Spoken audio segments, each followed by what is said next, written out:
नमस्कार, जय हिंद, जय भारत। भारतीय अवाम ताकत दल अपने भारतीय भाई बहनों अर्थात अपने देश भारत की जनता अर्थात अपनी भारतीय अवाम से भारतीयता आधारित आपसी श्रद्धा, भारतीयता आधारित आपसी स्नेह, भारतीयता आधारित आपसी प्रेम, भारतीयता आधारित आपसी अखलाक मोहब्बत, भारतीयता आधारित आपसी सहयोग, भारतीयता आधारित आपसी सम्मान, भारतीयता आधारित आपसी एकता, भारतीयता आधारित आपसी भाईचारा तथा भारतीयता आधारित आपसी सद्भाव को समझने व उसे आत्मसात करके वैसा ही आचरण एवं व्यवहार करने हेतु और इसके समस्त भारत में प्रचार प्रसार करने हेतु और इसकी अहमियत और महत्व को प्रत्येक देशवासी को समझाकर उसे अपनाते हुए वैसा ही आचरण एवं व्यवहार करने हेतु और प्रत्येक देशवासी को अपना ही भारतीय भाई बहन मानकर, समझकर, अपनाकर उनके साथ वैसा ही और उसी अनुसार आचरण एवं व्यवहार करने हेतु सतत, सदैव और हमेशा अदब के साथ, आदर के साथ अर्ज करता है, विनती करता है। ये तो हमारी जो आदरणीय भारतीय अवाम है ये देख रही है कि जहाँ एक और भारतीय अवाम ताकत दल पूरे देश के लोगों को एकता के सूत्र में बांधने की कोशिश में लगी हुई है, भारतीय एकता के सूत्र में सबको पिरोने की कोशिश में लगी हुई है। वहीं दूसरी ओर जो विखंडनकारी ताकतें हैं और वो साधन संपन्न हैं, वो विखंडनकारी ताकतें साधन संपन्न हैं और अपने विखंडन की हरकतों से, गतिविधियों से वो बाज नहीं आ रही है।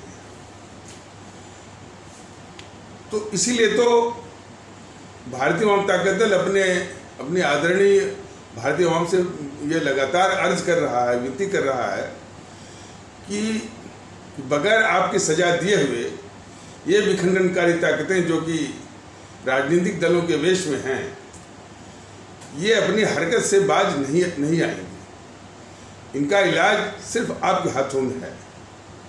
और एक विशेषता और है कि यह है आपको या हमारे भारतीय समाज को बांटने में सब एक साथ हैं, वो मतलब उनमें एकता है। ये कदाप मत समझिए कि जो कांग्रेस है या जो वास्तविक रूप से कांग्रेस तो नहीं है, वो वास्तव में जीएनपीसी है, गांधी नेहरू परिवार चांडाल चौकड़ी काकस है। तो जीएनपीसी और भारतीय जनता पार्टी और ये कम्युनिस्ट या वामपंथी और जो स्थानीय जो क्षेत्र हैं, जो पार्टियां हैं, Samajwadi Party, Bahujan Samaj Party, RJD, TMC, JDU, JDS, Shivsena, NCP, TDP, DMK, Akali, ये हमारे भारतीय समाज को बांट कर कमजोर करने में वो सब एक साथ हैं। सत्ता के लिए और अपने प्रभुत्व का विस्तार करने के लिए वो भले जनता के सामने एक दूसरे के विरोधी अपने को दिखाने के लिए मजबूर होते हैं या विवश होते हैं, लेकिन अंदर खाने में हम सभी को और या अपनी भारतीय अवाम को बांटने में वो सब एक है। ये इतनी ही सच्चाई हमारे सभी भारतीय भाई बहन समझ जाएं, तब भी काफ़ी काम बन जाएगा कि अकाली दल में और जो इन कांग्रेसियों में कोई भेद नहीं है। अकाली दल में, बीजेपी में ये उसका साथ में थे, कोई भेद नहीं है। अकाली दल में बीएसपी भी साथ में है। तो ये हमारे और उनका यही मंसूबा है।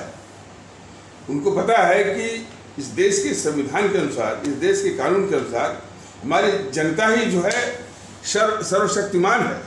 सबसे ताकतवर है, और पूरी जो जो यानी सार्वभौमिक जो ताकत है इस देश की वो जनता में ही है। तो इनका बहुत बड़ी साजिश है, बहुत बड़ा षड्यंत्र है आपको कमजोर रखना। इस यथार्थ को हमारे सभी आदरणीय भारतीय भाई बहन जो है बिल्कुल मन में बिठा लें कि ये आपको कमजोर करने के लिए अलग अलग रूपों में आप क्या समझते हैं कि असदुद्दीन का जो रूप है, जो बीजेपी का जो रूप है, जो इन कांग्रेसियों का जो रूप है, जो वामपंथियों का रूप है, क्या अलग है? बिल्कुल नहीं। यह हमको आपको बांटने के लिए वो सब एक है, अलग अलग जो है वो रूपों में और अपने मन तरीकों से इस समाज को बांटने में वो लगे हुए हैं। असदुद्दीन ओवैसी की भाषण जरा सुनिए, वो हमारे इस्लाम आस्था वाले भारतीय भाई बहनों को बाकी समाज से अलग करके वो जो है वो उनको जो है वो उकसाता रहता है। रही बात कि हमारे देश की जो तकलीफ है, जो शिक्षा को लेकर के, स्वास्थ्य को लेकर के, कानून व्यवस्था को लेकर के, तो ये तो समझ जाए कि ये यदि इनके हाथ में शासन आता है तो वही करेंगे जो समाजवादी करते रहे, ये वही करेंगे जो बहुजन समाज पार्टी वाली करते रहे, ये वही करेंगे जो कांग्रेस वाले करते रहे, और वही करेंगे जो ये बीजेपी वाले कर रहे हैं। जिनके मन में ही खोट है वो शासन में आने पर आपको क्या दे सकते हैं, यह प्रमाणित हो चुका है। इसलिए जो है सिर्फ वो सत्ता के लिए, और सत्ता किस लिए? सिर्फ व्यक्ति के स्वार्थ के लिए और हमको आपको बांट करके। तो इस यथार्थ को कम से कम हमारी जो भारतीय आवाम है वो अच्छी तरह से समझ ले।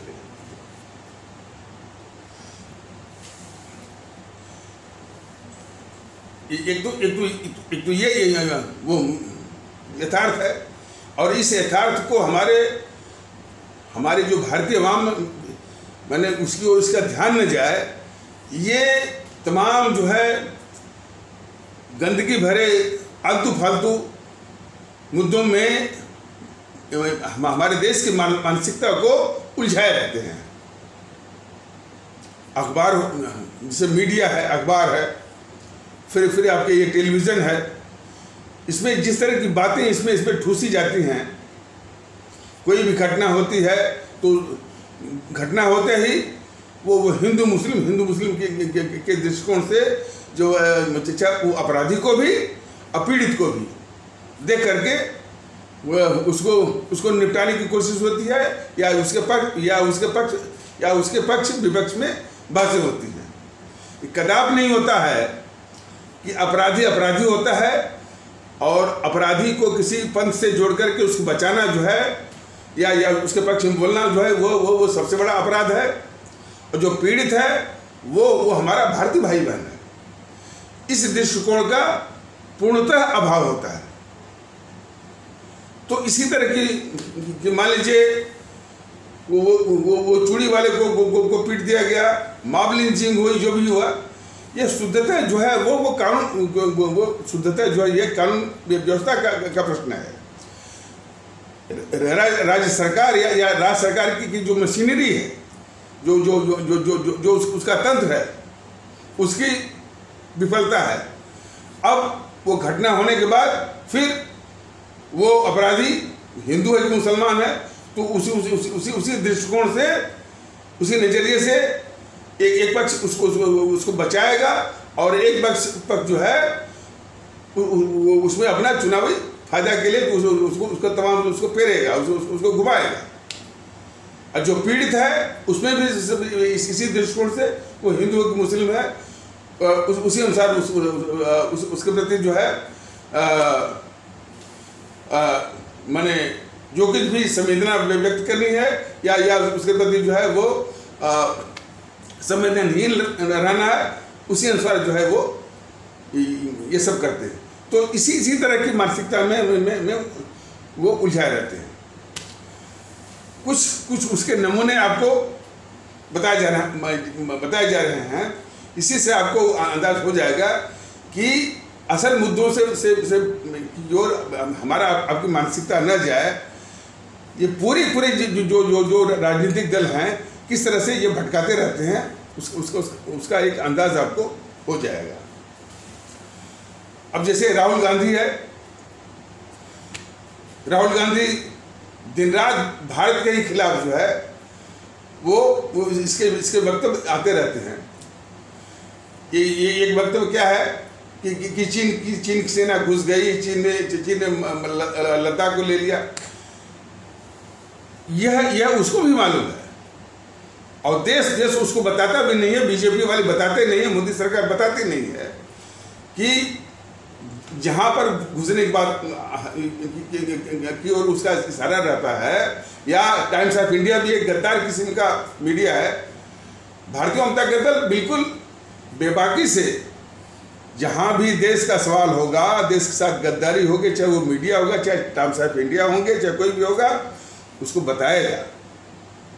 ये कोई शायद कह रहा था कि लोगों में पॉलिटिकली करेक्ट होने का क्या बड़ा वो नशा भारतीय जनता दल को बिल्कुल नहीं है। जो देश का दुश्मन है वो डंके की चोट पर और इसके मुंह पर और जनता के सामने देश का गद्दार है तो गद्दार है।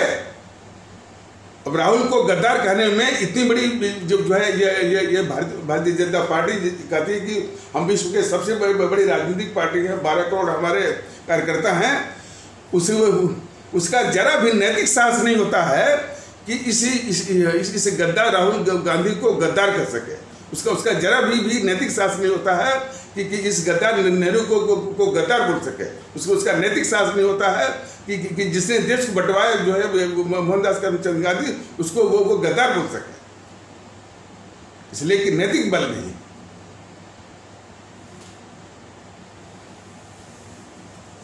तो राहुल गांधी की बात हो रही थी। राहुल गांधी डोकलाम के मुद्दे पर बताइए, हमारे देश और दुश्मन चीन के बीच में डोकलाम के मुद्दे पर आज से लगभग 3 साल पहले युद्ध और तनातनी जैसी स्थिति बनी हुई थी। उस वक्त के दौरान हमारे दुश्मन चीन के राजदूत से चोरी छुपे रात के 12 बजे उस राजदूत से मिलता है और शुरुआती दौर पर वो झूठ बोलता रहा और इनकार करता रहा कि हम नहीं मिले हैं। जब काफ़ी घेर-घार हुई मीडिया और अन्य के द्वारा, तब जाके कबूला। यह कायर मोदी सरकार और उस गद्दार राहुल को बचाने वाली मोदी सरकार, मोदी जी आज तक जांच नहीं कराए है कि युद्ध के समय जो है तुम दुश्मन चीन के राजदूत से क्यों मिलने गए थे और क्या और जो है और तुम यानी क्या बातें जो है वो और तुम्हें यानी तुमने क्या बातें की उससे। आज तक मोदी सरकार की, मोदी की, बीजेपी वालों के नैतिक साहस नहीं हुआ कि उस गद्दारी के विषय में इसकी जांच तो करवाएं। जांच करा कर इसको बेनकाब तो करते।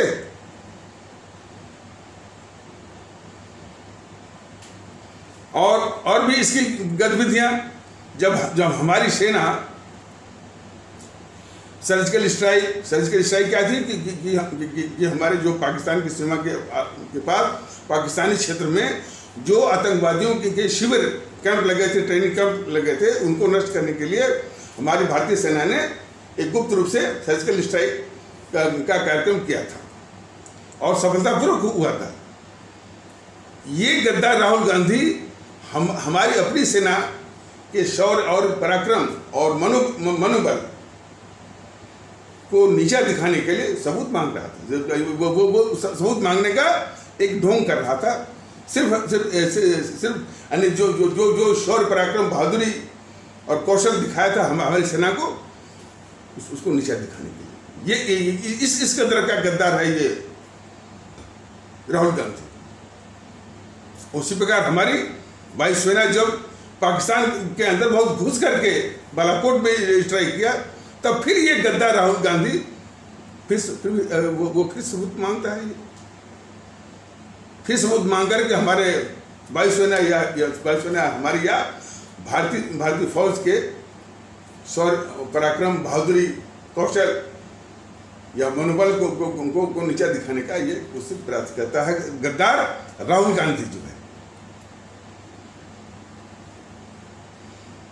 और हमारे स्थल सेना अध्यक्ष आर्मी के जनरल को अपने किसी नेता से सड़क का गुंडा कहलाता है। जरा इस देश के लोग इस गद्दार को देखें वो अच्छे तरीके से। हमारे देश के जो स्थल सेना अध्यक्ष हैं, आर्मी हैं, या उसके जो जनरल हैं, उनको ये अपने किसी नेता से सड़क का गुंडा कहलाता है। और दुश्मन पाकिस्तान के जो है वो आर्मी जनरल बाजवा को गले लगाने के लिए अपना दूध उसको भेजता है, नवजोत सिद्धू को।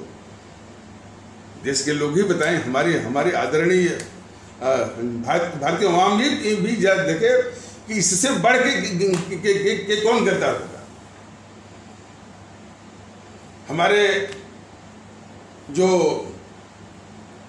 इस्लाम आस्था वाले जो भारतीय भाई बहनों के समाज पर ये कट्टरवादी तत्व जो है बराबर इनको पाकिस्तानी भी कहते रहते हैं, वो कहते रहते हैं। लेकिन इस राहुल गांधी को पाकिस्तानी नहीं कहते हैं, जिसकी सभाओं में अक्सर जो है पाकिस्तान जिंदाबाद के नारे लगते हैं।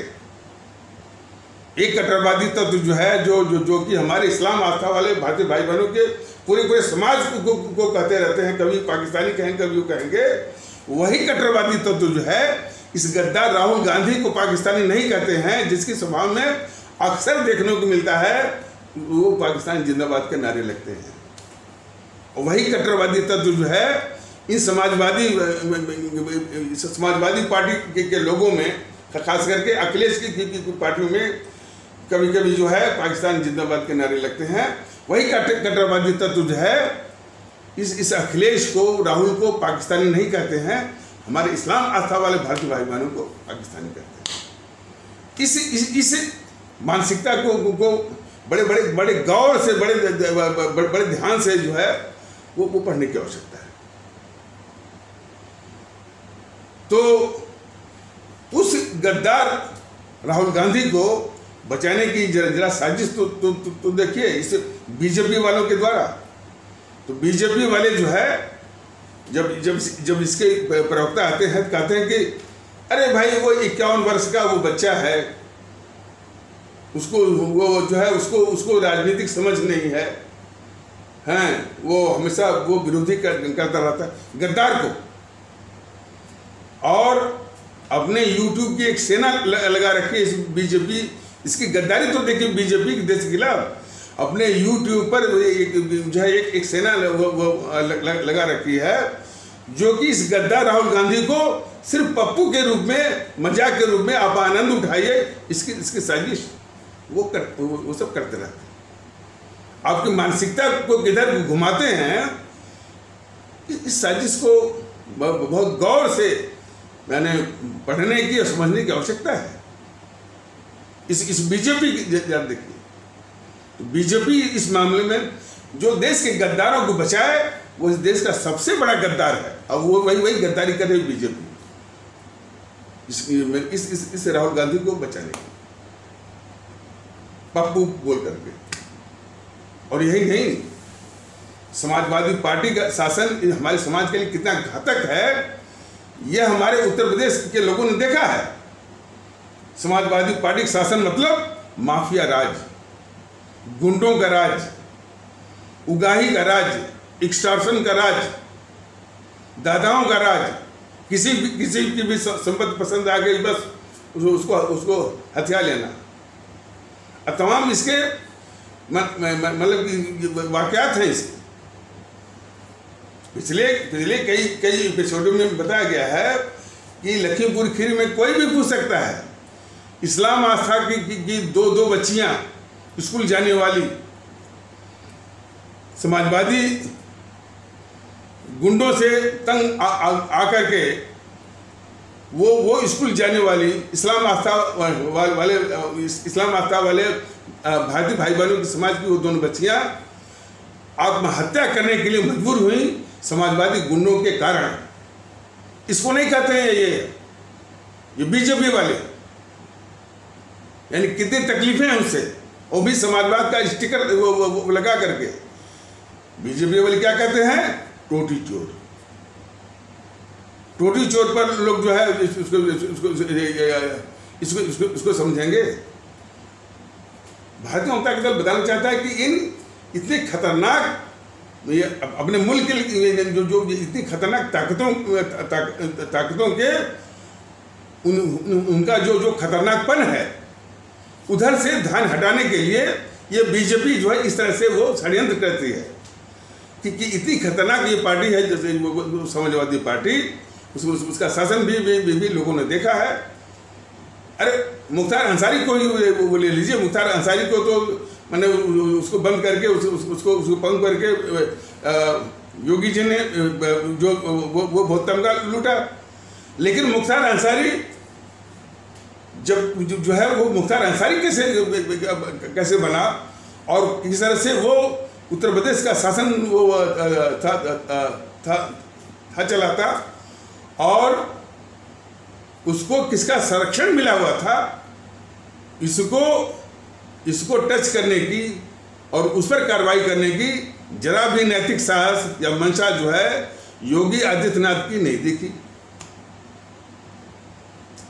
यही मुलायम सिंह मुख्तार अंसारी के पक्ष में जो है मैंने पक्ष में वो कार्रवाई को चलते जिस शैलेंद्र सिंह वो जो डीएसपी था, जो कि पीपीएस था, यानी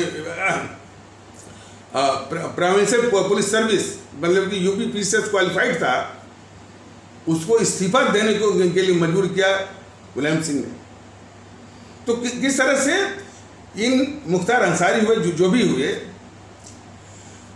उसको संरक्षण देने वाली ताकतों को ये बचा करके बीजेपी वाले, चाहे वो योगी आदित्यनाथ हो, चाहे कोई भी हो, इस तरह से जो है बस वोट के चक्कर में अब एक दो अपराधी को लटका दिया, लेकिन अपराधी का सरगना कौन है उसको बचा लिया। ये धोखेबाज है ये बीजेपी। अब बताइए, इतने बड़े धोखेबाज के मुंह से कोई कहे कि सबका साथ सबका विश्वास कभी होगा, कभी हो सकता है? और योगी आदित्यनाथ मुख्यमंत्री, हमारे माननीय मुख्यमंत्री, हमने अपराध को बिल्कुल खत्म कर दिया, सारे अपराधी भाग गए। उनकी नाक के नीचे रघुराज प्रताप, इतना बड़ा माफिया, इतना बड़ा गुंडा, क्या क्या आपने उसके खिलाफ, अब तो उसने राजनीतिक पार्टी भी बना लिया है। कह रहा है कि हम 100 सीटों पर जो है अपने वो कैंडिडेट खड़े करेंगे। तो योगी आदित्यनाथ जी, आप कितने धोखेबाज हैं इस देश के खिलाफ, और खास करके हमारे उत्तर प्रदेश की जनता के खिलाफ, कि सिर्फ आपकी नज़र में सिर्फ अतीक अहमद और मुख्तार अंसारी अपराधी दिखते हैं। इनको संरक्षण देने वाले मुलायम सिंह जो है वो अपराधी नहीं दिखते हैं। इनको संरक्षण देने वाली जो पंजाब की सरकार जो है वो अपराधी नहीं दिखती है। उस मुख्तार अंसारी को संरक्षण पंजाब में संरक्षण देने के लिए राहुल गांधी को अपराधी नहीं मानते हैं, और जो है रघुराज प्रताप को अपराधी नहीं मानते हैं, सिर्फ मुख्तार अंसारी और अतीक अहमद। ये आपकी मानसिकता जो है इस राष्ट्र के लिए, और खास करके उत्तर प्रदेश की जिसके कि आप मुख्यमंत्री हैं, बहुत ही घातक है, बहुत ही घातक है, बहुत ही विश्वासघाती है। अपराध के मामले में भी फिर ये देखना कि ये हिंदू है या मुसलमान है, बस, तो ऐसे यानी शासन आप चलाएंगे। और इसको कैसे भुना रहा है वो असदुद्दीन ओवैसी कि जेलों में 1/3 मुसलमान है। वो वो माने वो जो यानी समाज को तोड़ने वाला ये नहीं कह रहा है कि रघुराज प्रताप को छोड़ दिया, मुख्तार अंसारी का जो आका था, जो मुलायम सिंह को छोड़ दिया, और इस मुख्तार अंसारी को जो शरण दी गई पंजाब सरकार द्वारा, राहुल गांधी को छोड़ दिया। ये बात नहीं बोलेगा वो मुख्तार अंसारी। बस हमारे इस्लाम आस्था वाले भारतीय भाई बहनों को अलग थलग करने के लिए बस कि ये जरूर बोलेगा कि 1/3 मुसलमान जो है जेल में बंद है। तो ये असदुद्दीन ओवैसी भी योगी आदित्यनाथ से 2 कदम आगे है इस समाज को तोड़ने में। इसीलिए जो है शायद पिछले एपिसोड में बताया गया था कि हमारे देश की जनता, हमारे आदरणीय भारतीय अवाम कदापि फर्क न करे योगी आदित्यनाथ में और असदुद्दीन ओवैसी में, कदापि फर्क न करे पुष्पेंद्र कुलशेख जैसे गद्दार और गद्दार जो है ये असदुद्दीन ओवैसी में फर्क न करे। इस देश इस भारतीय समाज को या इस देश को तोड़ने वाली ताकतें हैं, विभिन्न रूपों में हैं। एक रूप कौन है? जो है आपका पुष्पेंद्र कुलश्रेष्ठ है या नरसिम्हानंद है। दूसरे रूप में वो वामन मेश्रम भी है, चंद्रशेखर भी है। तीसरे रूप में वो असदुद्दीन ओवैसी भी है। और अन्य रूपों में ये बीजेपी के जो है वो योगी आदित्यनाथ हैं। ये सब सारी ताकतें हैं भारतीय समाज को तोड़ने वाली। भारतीय जनता दल तब से प्रयास करता रहा कि वो और इन समाज के दुष्टों से यानी कोई फर्क नहीं पड़ता है। प्रयास तो जारी रहेगा और पूरे देश के लोगों को भारतीयता के सूत्र में वो बांध के रहेगा। तो लेकिन इन समाज को तोड़ने वाली ताकतों को पहचानिए। दुख इसी बात का है कि कुछ लोग जो है टारगेट करेंगे असदुद्दीन ओवैसी को और पुष्पेंद्र कुलशेष की सभाओं में भीड़ कर गए। पुष्पेंद्र कुलशेष की सभा में भीड़ में इकट्ठा होंगे। और कुछ लोग जो है पुष्पेंद्र कुलशेष की आलोचना करेंगे और जो असदुद्दीन की सभा में वो भीड़ करेंगे। यही तो दुख रहा है। सभी लोग यदि मिल करके भारतीयता के दृष्टिकोण से भारतीयता के आधार पर एक होकर के सबको एक ही नजरिए से देखें कि ये सब के सब जो है समाज को तोड़ने वाले हैं। ये योगी आदित्यनाथ जी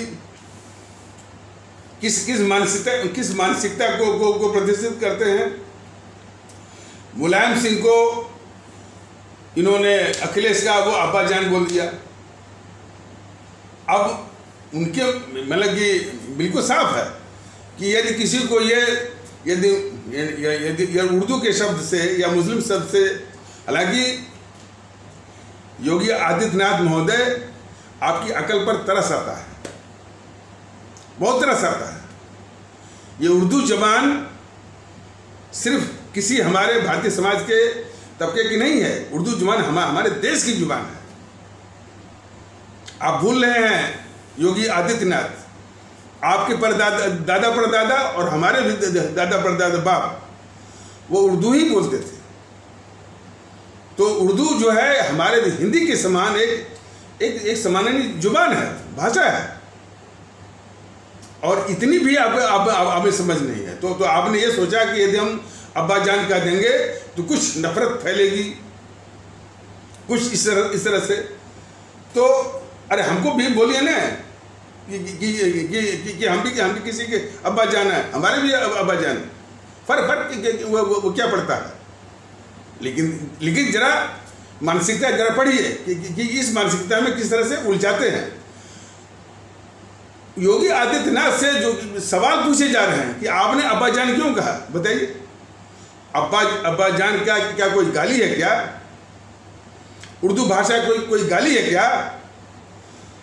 तो ये मानसिकता दिखाती है जो योगी आदित्यनाथ के दिमाग की और जो पूछने वाले के भी। कहने का मतलब यह है कि इसी तरह की उलूल जुलूल गंदी सली गड़ी मानसिकता में पूरे जनमानस को जो है उलझाने की एक साजिश चल रही है।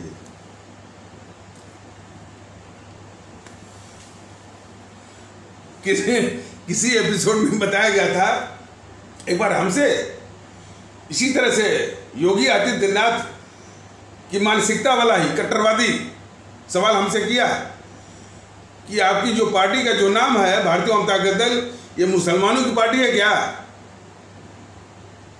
मैं समझ गया कि इसके मन में क्या पल रहा है, कौन सा कीड़ा जो है इसके दिमाग में घूम रहा है। मैंने सोचा इसको उसी लहजे में जवाब देना जरूरी है। मैंने कहा, जनाब आपके मन में क्या खुराफात पल रही है इसका अंदाजा हमको मिल गया। आपका ये कहने का मतलब है कि ये जो भारतीय आवाम ताकत दल में जो अवाम है, जो ताकत है, ये उर्दू क्यों है, इसलिए मुसलमान पार्टी हो गई। मैंने कहा भूल रहे हैं, हमारे भी आपके भी बाप परदादा उर्दू ही पढ़ते थे। नंबर 1, उर्दू जो है हिंदी के बराबर, हिंदी की तरह से एक सम्माननीय जुबान है अपने इस मुल्क की, इस देश की। ये तथ्य अपने दिमाग में आप बिठा लीजिए। और तीसरी चीज जो कि सबसे महत्वपूर्ण है, हिंदी और उर्दू मिली हुई यही हिंदी की असली ताकत है। और उससे भी महत्वपूर्ण बात, आज जो हिंदी कमजोर हुई है, इन्हीं कट्टरवादियों के चलते जो है उन्होंने हिंदी में से सारा उर्दू निकाल करके जो संस्कृत को ठूस दिया है। तो आप जैसे कट्टरवादियों को भारतीय जनता दल को अच्छी तरह पता है और उनका माकूल जवाब ही नहीं, माकूल इलाज भी जानता है, बशर्ते वो अवसर दे। इस देश की जनता बिल्कुल इनको इस तरह की तमाम जो है वो मानसिकताएं जो है मैंने उलझा करके सही मुद्दों को जो है वो भटकाने का प्रयास कि आपकी पार्टी मुसलमानों की पार्टी है, ये अवाम ताकत की क्यों रखा, फलाने रखा। तो हमको याद पड़ता है। तो योगी आदित्यनाथ ने ऐसा नहीं किया, उनकी मानसिकता ही है। जो मुख्यमंत्री जो है कांवड़ियों पर फूल बरसा है, वो मुख्यमंत्री के लायक है। मुख्यमंत्री पूरे देश का, पूरे प्रदेश का होता है। ये नहीं कि जाकर के कांवड़िया पर फूल बरसाए तो कल को असदुद्दीन ये बढ़ जाएंगे मुख्यमंत्री के रूप में, तो ताजिया पर फूल वो बरसाएंगे। मुख्यमंत्री का ये काम है। योगी आदित्यनाथ जो बताइए ये काम है। यदि आप जो है कांवड़ियों पर फूल बरसाएंगे, कल को असदुद्दीन वो मुख्यमंत्री बन जाएगा, तो वो जो है वो जो ताजिया बरसाएगा। तो क्या मुख्यमंत्री का जो प्रतिष्ठा है, गौरव है, बस यहीं तक वो सिमट गई है। आपकी अकल पर इस प्रदेश की जनता को तरस आता है। मुख्यमंत्री का ये बिल्कुल काम नहीं है। ये मोदी महोदय क्या है, हर मंदिर में घुस जाते हैं सिर्फ लोगों की यानी लोगों का भावनात्मक शोषण के लिए। और उसी के देखा देखी ये राहुल गद्दार, इस देश का सबसे बड़ा गद्दार, वो भी जब भी चुनाव आता है तो वो मंदिरों में ही वो दिखाई पड़ता है, वो जाग बजाते हुए। और कोट के ऊपर जो है वो जनेऊ पहनता है। उसको पता लगा होगा कि हिंदू सनातन के कुछ लोग जो है जो भावनात्मक शोषण के शिकार होने के लिए तैयार बैठे हुए हैं। इसीलिए और इसीलिए मोदी जी जो है कोई भी मंदिर होगा, प्रधानमंत्री की क्षमता में जा रहे हैं, आरती कर रहे हैं, वो कर रहे हैं। शर्म आनी चाहिए। प्रधानमंत्री जो है पूरे देश का होता है, ठीक है। आप सिर्फ किसी संप्रदाय विशेष के अब जो है प्रधानमंत्री आप नहीं है। अब कोई ये तरह देख भाई कि प्रधानमंत्री बाद में पहले वो हिंदू हैं, बिल्कुल गलत। जिस वक्त उन्होंने प्रधानमंत्री पद की शपथ ली वह पूरे देश के हो गए, और इतनी भी समझ नहीं। रामायण में देखिए प्रोग्राम क्या कहते हैं कि भाई जिस वक्त ये जिम्मेदारी हमारे ऊपर आ गई राजा की, अयोध्या के राजा की, तो हम न किसी के पति रहे, न किसी के भाई रहे, न किसी के पिता रहे, सब कुछ अब हमारा संबंध सिर्फ जनता से है। इतनी सी समझ में नहीं आई योगी और मोदी के कि जो प्रधानमंत्री की कुर्सी पर बैठा है, जो मुख्यमंत्री की कुर्सी पर बैठा है, उसका सिर्फ संबंध जो है आवाम से है। अब न तो आप हिंदू रहे, न तो आपको मंदिर में जाना है, न तो आपको मस्जिद में जाना है, न तो गुरुद्वारा में। और ये मोदी जो है अक्सर दिखता है, किसान आंदोलन कर रहे थे और ये गुरुद्वारे में टहल रहा था। ये तो ये सब मैंने सिर्फ लोगों की भावनाओं का शोषण करके सब जो वोट बटोरने के लिए आए हैं बस, और किसी समस्या का समाधान नहीं। समस्या यदि आपके ऊपर आ जाए तो ये इतनी कायरता दिखाता है। अरे 26 जनवरी के दिन जो है किस तरह से उद्दंडता कर रहे थे वो उपद्रवी तत्व, आतंकवादी तत्व। अरे एक तो जो है वो ट्रैक्टर चला करके हमारे पुलिस वालों के ऊपर जो है चढ़ा रहा था।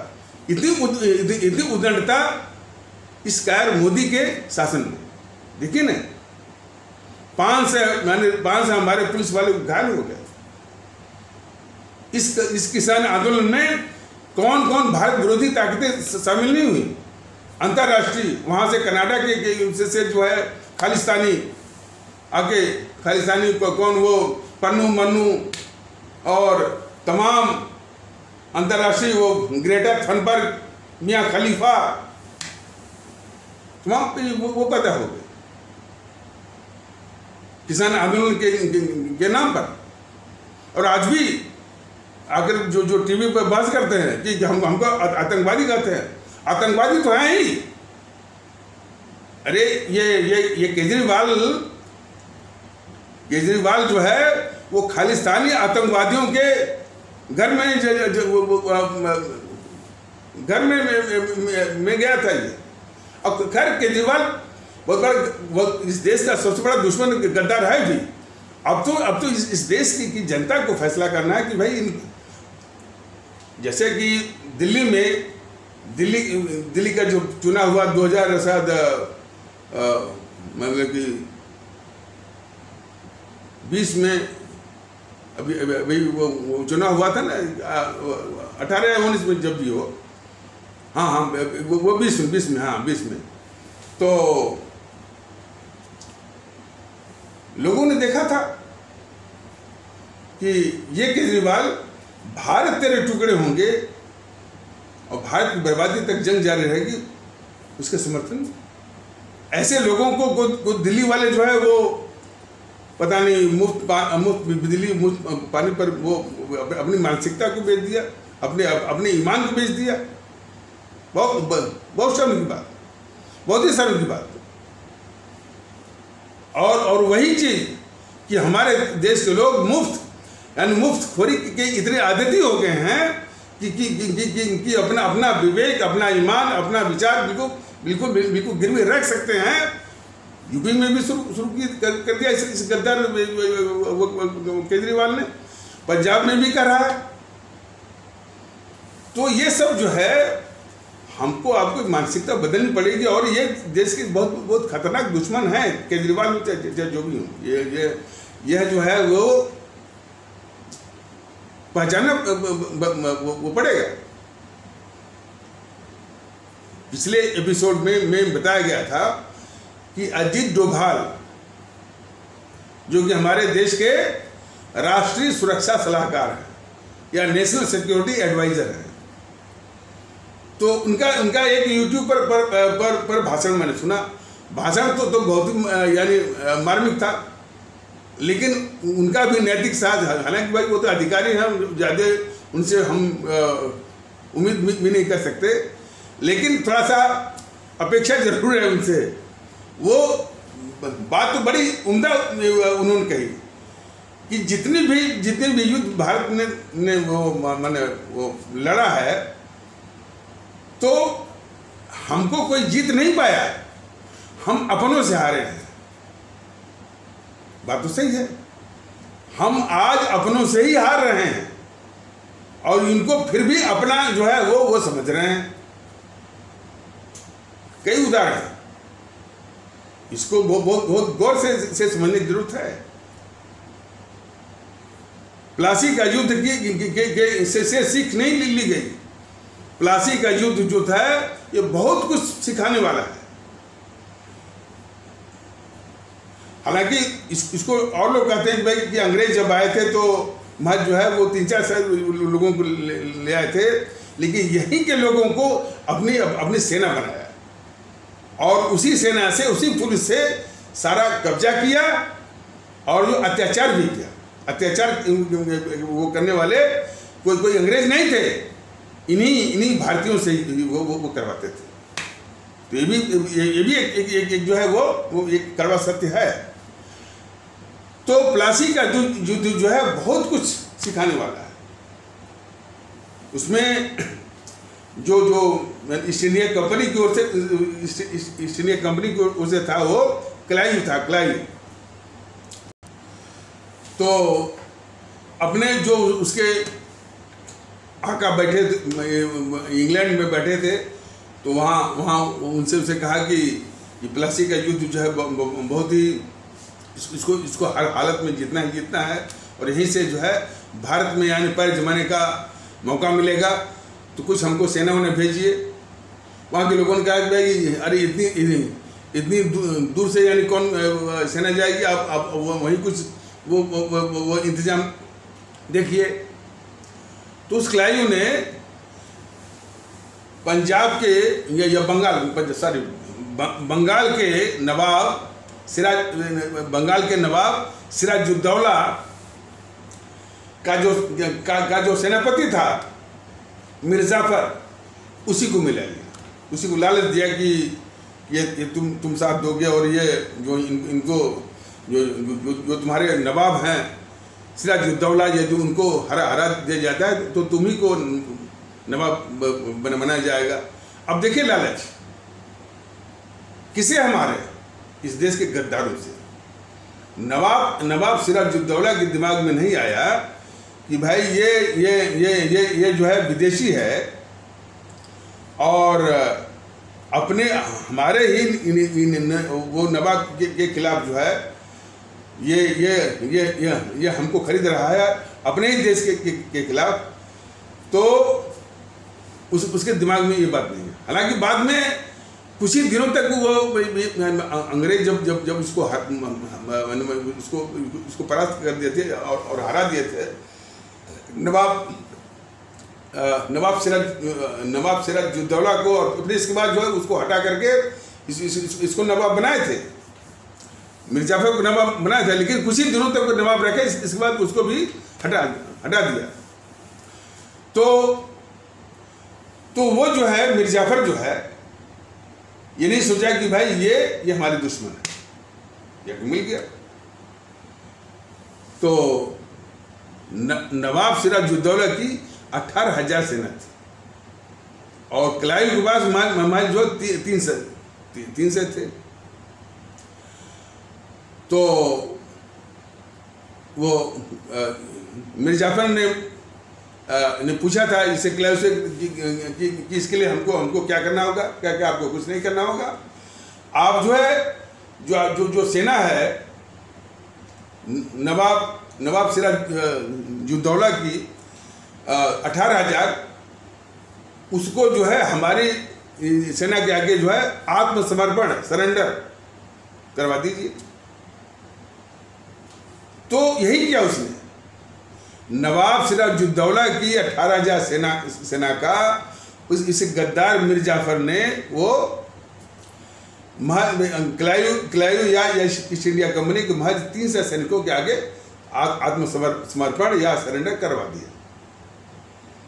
बात सिर्फ मीर जाफर की गद्दारी का नहीं है, इसको 1 लाख लोग तमाशा देख रहे थे। 1 लाख लोगों की मानसिकता ये काम कर रही थी कि यदि बंगाल की रियासत ढह रही है तो ढहने दीजिए, क्योंकि ये मुसलमान है। यही लोग तो हैं जो जो जो जो कि हराते हैं इस देश को। यदि वो 1 लाख लोग चाहते तो जो गद्दारी कर रहा था मीर जाफर, उसका भी इलाज कर दिए होते। उस ईस्ट इंडिया कंपनी के क्लाइव का भी इलाज कर दिए होते। उस ईस्ट इंडिया कंपनी या क्लाइव के जो 300 सैनिक थे, उनका भी इलाज कर दिए होते। अब मीर जाफर का यदि इलाज वो 1 लाख लोग कर दिए होते तो हर कोई जो है इन्हें, या कोई भी मीर जाफर बनने की जो है जुर्रत नहीं करता। तो वो जो 1 लाख लोग जो तमाशा देख रहे थे, वह भी मीर जाफर की ही मानसिकता के थे, क्योंकि ये मुसलमान है, इसलिए इसकी यदि रियासत ढह रही है तो ढहने दो। इसे पढ़िए ना, अजीत डोभाल महोदय ने ये तो कह दिया कि भाई हम अपनों से हारे हैं, हमको किसी ने जीता नहीं है। ये बात सही है, लेकिन हमको हराने वाले कौन हैं, जब तक डोभाल जी आप नहीं बताएंगे, तब तक जो है मर्ज का पता नहीं होगा। सिर्फ दीवार को छू देने से यानी बात नहीं बनती कि हम अपनों से हारे हैं और हमको किसी ने जीता नहीं। ये हम इस बात को मान सकते हैं कि आप तुम्हारे एक अधिकारी हैं, राजनीतिक हस्ती नहीं है, इतना आप में नैतिक बल नहीं हो सकता कि आप जो है पूरी मर्ज को मैंने आप कह सकें। लेकिन आपने इतना एक सूक्त के रूप में, फार्मूला के रूप में आपने कह दिया, लेकिन जब तक उसको विस्तार से आप नहीं कहेंगे, तब तक जब तक मर्जी जो है वो आइडेंटिफाई नहीं होगी, तब तक उसका वो इलाज कैसे होगा कि क्या।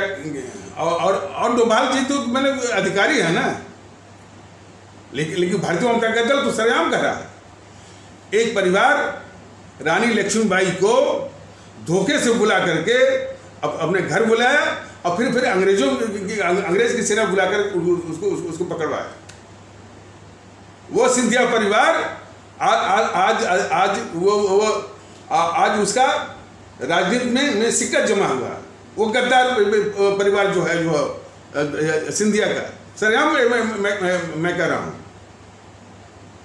मैंने कई बार मध्य प्रदेश में पूछा कि भाई कि इस गद्दार वो परिवार को लोग यानी वोट क्यों करते हैं।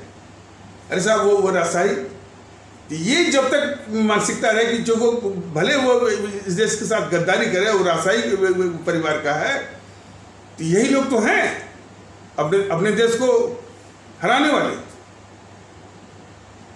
और वो सिंधिया परिवार जो है उसका राजनीति में सिक्का, और कितना धूर्त किस्म का है कि आधा कांग्रेस में, आधा बीजेपी में।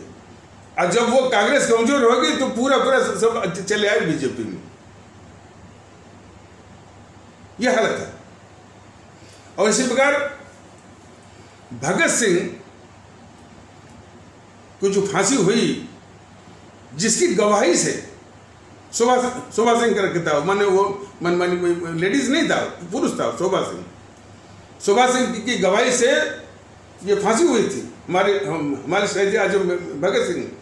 उस शोभा सिंह के से जितने भी संबंधी रहे, जितने भी उसके अंडे बच्चे रहे, इसी गद्दार जीएनपीसी इंदिरा गांधी के द्वारा जो मालामाल हो गए, उसी का वो केपी सिंह है ना, डीएलएफ, अब लोग जानते होंगे।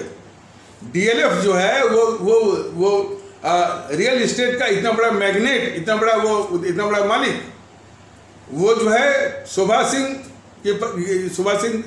से संबंधित वो फैमिली का है, परिवार का है।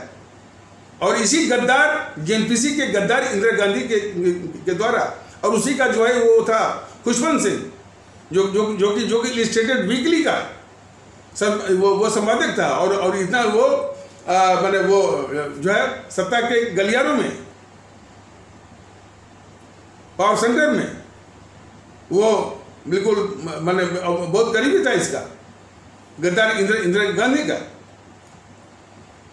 तो यही तो है देश को हराने वाले। मैं कहता हूं कि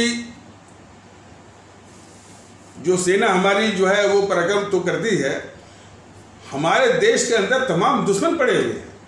अरे चीन से पैसे लेकर अपने ही देश के खिलाफ भारतीय जनता के दल कम से कम 7 से अधिक यूट्यूब जारी करके इन देश के दुश्मनों को बता रहा है कि ये पत्रकारों का गिरोह है, तो ये मीडिया का गिरोह है, और ये कम्युनिस्ट वाले, जेएनपीसी वाले अपने तमाम एजेंटों को, अपने तमाम तत्वों को ठूसे हुए हैं। इसमें ब्यूरोक्रेसी या नौकरशाही में ये जेएनपीसी वाले और वाम दल जो है तमाम जो है जो हमारी हायर जुडिशरी है या उच्च न्यायपालिका जो है, इसको कि आप लोग जो है वो हाई कोर्ट या सुप्रीम कोर्ट कहते हैं, उसमें भी वो आकर के मैंने वो ठूसे हुए हैं।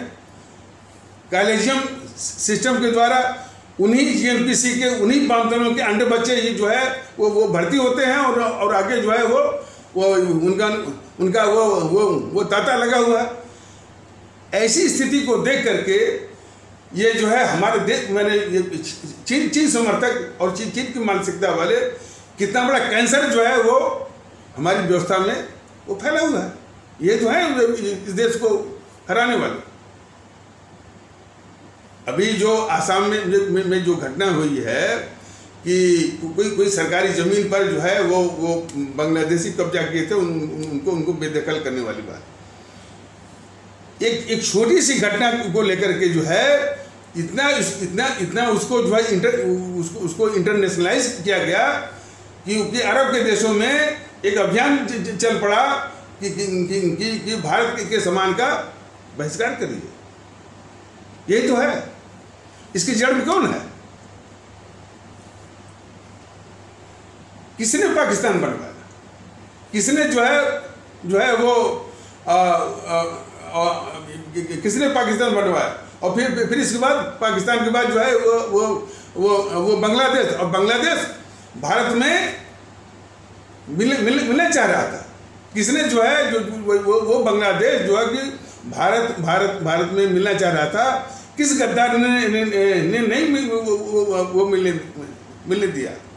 और उसी वक्त जो है जो बांग्लादेश का वार हुआ था, मतलब 1971 का, जो कि उसी वक्त जो है तमाम वो जो सताए हुए वो यानी उसके पूर्वी बंगाल कर लीजिए या पूर्वी पाकिस्तान कर लीजिए, उसमें जो पश्चिमी पाकिस्तान के शासक जब वो सता रहे थे, उनको टॉर्चर कर रहे थे और तमाम जो है परसिक्यूशन और टिरेनी कर रहे थे, तो वहाँ से सब भाग के आए। और इन जिलों खास करके जो पश्चिम बंगाल में, असम में, मेघालय में, त्रिपुरा में अब आकर वो बस गए वो।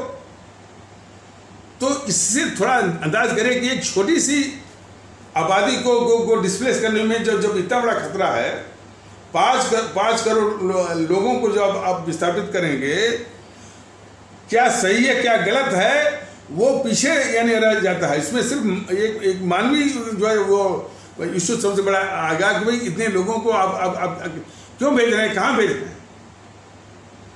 तो एक तो समस्या इसने जो है वो इस देश के सबसे बड़ी गद्दार जेएनपीसी ने जानबूझ करके जो है वो जो है अपना वोट बैंक बढ़ाने के लिए किया, उसके सारे कागजात वो बनवा दिए।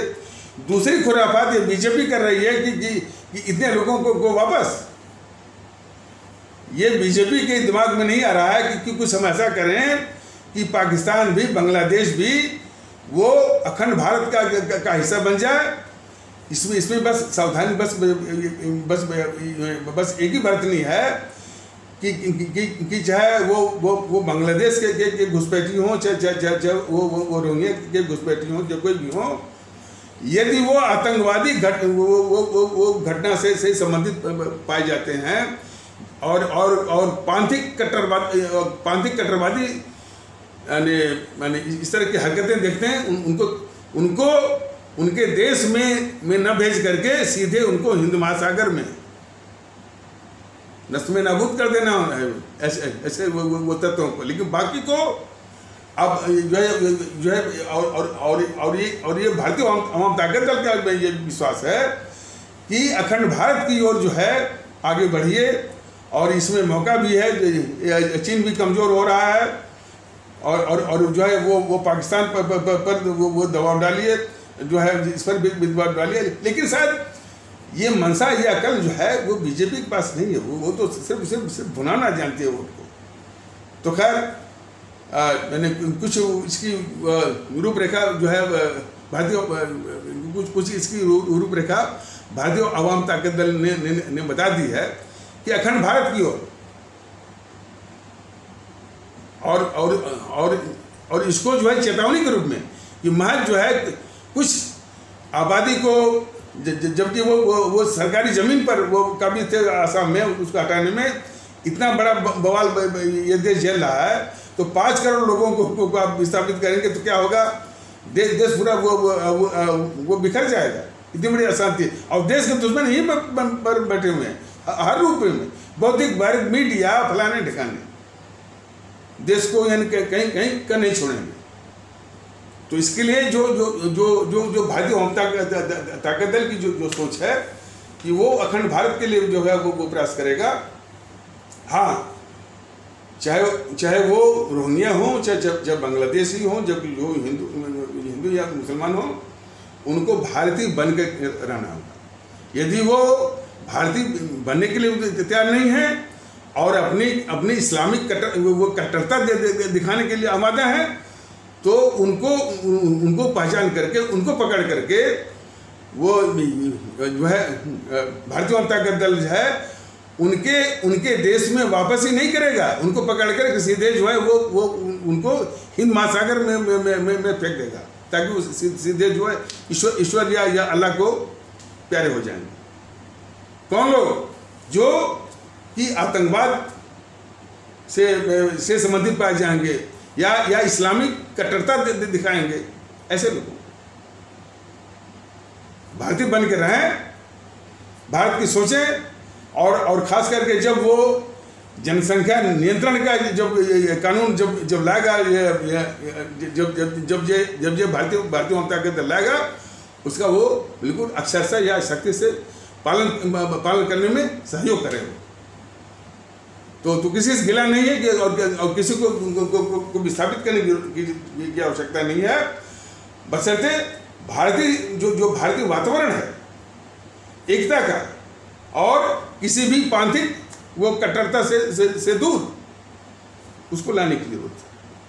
तो भारतीय आवाम ताकत दल का ये 7 से वीडियो हो गए लगभग, ये बता रहा है कि कौन ऐसी ताकतें हैं, कौन ऐसे तत्व हैं जिससे भारत जब भी हारा है तो इन्हीं ताकतों से हारा है, और आज जब भी कमजोर हो रहा है इन्हीं ताकतों से।